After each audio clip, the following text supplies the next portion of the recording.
sabi ko, ito, ganito.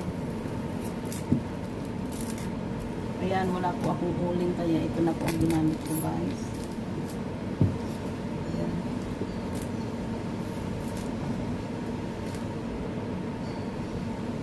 Pwede naman po siya, oh. Ito po ang pamamaraan ko kung paano ako mag-ihaw ng talong.